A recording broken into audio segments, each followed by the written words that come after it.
안녕하세요, 독자님들. 경제용입니다. 네, 안녕하세요. 오늘 서울경제신문 일면을 장식한 굵직한 기사들을 통해서요. 우리 자산이랑 산업 전반이 지금 어떤 거대한 전환점을 맞이하고 있는지 좀 깊이 있게 들여다보겠습니다.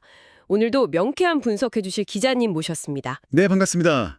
독자님들의 소중한 시간을 위해서 오늘도 핵심만 딱 짚어서 알기 쉽게 설명해 드리겠습니다. 네, 아유, 감사합니다.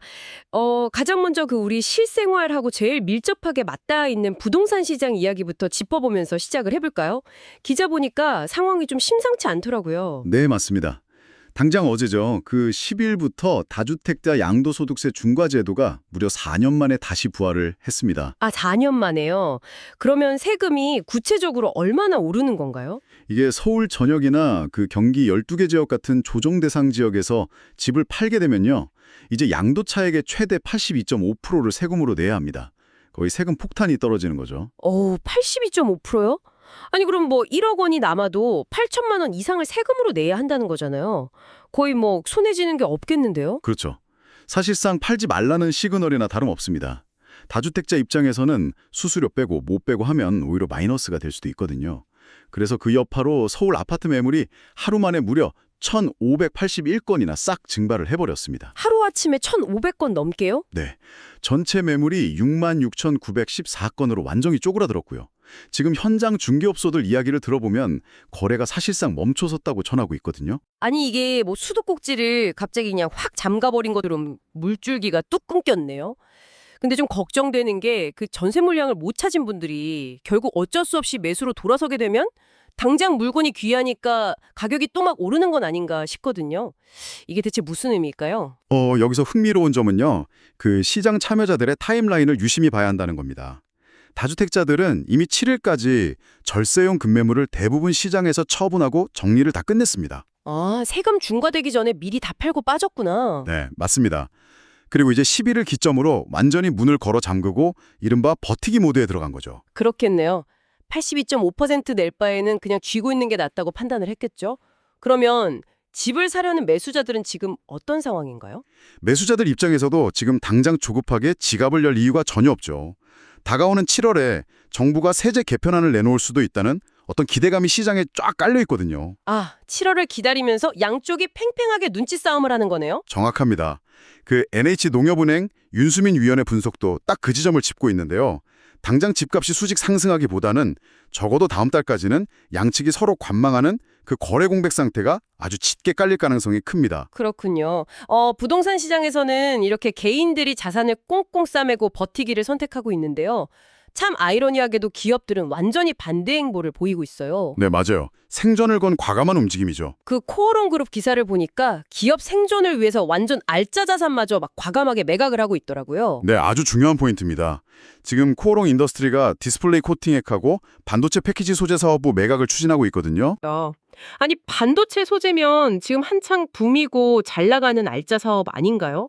적자 나는 것도 아닌데 왜 굳이 제일 좋은 사업을 파는 건가요? 네, 삼성 KPMG를 주관사로 선정까지 다 마쳤고요. 게다가 강남 카푸치노 호텔이나 천안 우정힐스 CC 같은 그룹의 유휴 부동산까지 전부 매물로 내놔서 약 3천억 원 정도의 자금을 확보하려고 하거든요. 겉보기엔 선뜻 이해가 안 가실 수도 있습니다. 그러니까요. 약간 비유하자면 집안에 제일 비싼 귀중품을 팔아서 새로운 사업 미천을 마련하는 느낌이랄까요? 이교 부회장 체제에서 이 리밸런싱이 이렇게 빨라지는 진짜 속내가 너무 궁금한데요? 이걸 더 큰 그림과 연결해보면 답이 나옵니다. 코오롱 그룹의 기존 주력 사업이 건설이나 화학 쪽인데 사실 이 산업들이 경기 변동성에 너무 취약하다는 치명적인 약점이 있습니다. 아, 기사 보니까 코오롱 글로벌 작년 말 기준 부채 비율이 무려 332%라고 나오더라고요. 이 정도면 진짜 벼랑 끝에 서 있는 거 아닌가요? 네, 그래서 낡고 무거운 그 기존 엔진을 단숨에 갈아 끼우려는 거죠. 이 알짜 사업을 비싸게 팔아서 마련한 3천억 원으로 첨단 산업 분야의 기업을 추가로 인수 합병하겠다는 겁니다. 아, 그걸 볼트온 전략이라고 부르던가요? 네, 맞습니다. 약간 비디오 게임에 그 확장팩을 끼워 넣는 거랑 비슷해요. 처음부터 맨땅에 헤딩하는 대신에 이미 그 분야에서 기술력을 갖춘 알짜 중소기업들을 사들여서 자사 포트폴리오에 탁탁 조립하는 거죠. 아, 완전히 새로운 성장 동력을 찾겠다는 거군요. 오너 4세인 이교 부회장의 어떤 강력한 체제 굳히기 작업으로 해석할 수 있겠네요. 정확한 분석입니다. 그룹의 체질을 전통 제조업에서 첨단 산업으로 단숨에 갈아 끼우려는 아주 다급하고도 공격적인 생존 배팅인 셈이죠. 그렇군요. 코롱이 이렇게 막 살을 깎아내는 매각으로 미래를 준비한다면요. 현대차는 아예 자동차 기업이라는 기존의 껍질을 깨고 거대한 에너지 생태계를 직접 짓고 있습니다. 네, 현대차가 이번 달 중에 한국남동발전하고 수소사업 포괄적 업무 협약을 맺습니다. 자동차 회사가 발전소랑 직접 손을 잡는 거네요. 네, 새만금의 거대한 수소 생산 설비를 짓고요. 거기서 나온 수소로 전기를 만들어서 로봇 생산이나 AI 데이터 센터에 직접 공급하는 이른바 지산지소형 수소 시티를 만든다는 계획입니다. 지산지소요? 지역에서 직접 생산해서 지역에서 소비한다는 거군요. 근데 여기서 정말 흥미로워지는 부분은요. 현대차가 단순히 넥소 같은 수소차만 파는 게 아니라 직접 전기까지 생산하는 발전소 역할까지 하겠다는 거잖아요.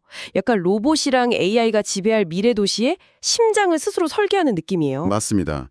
남동발전이 가진 그 발전 기술력하고 현대차의 엄청난 자본, 인프라가 만나는 지점이죠. 근데 이는 아주 중요한 질문을 던지게 하는데요. 왜 굳이 자동차 회사가 발전 부문까지 뛰어들까요? 글쎄요. 수소차 충전소 부족한 거를 직접 해결하려고 그러는 걸까요?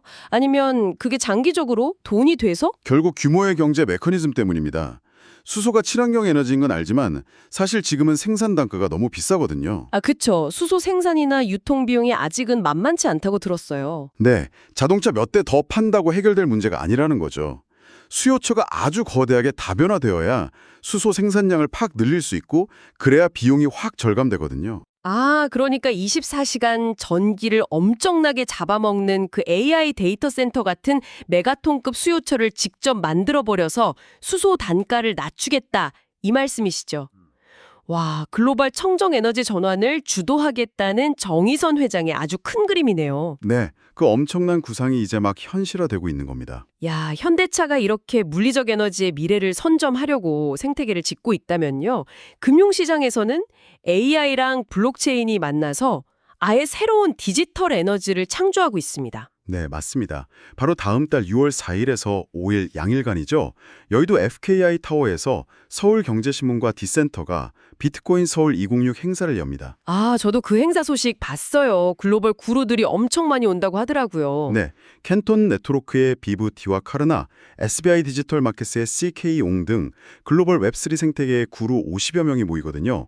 여기서 가장 집중적으로 조망하는 게 바로 RWA, 즉 실물 자산의 토큰화입니다. 네, 그 기사에서 RWA라는 단어 정말 많이 봤는데 이게 말만 들으면 되게 복잡해 보이잖아요.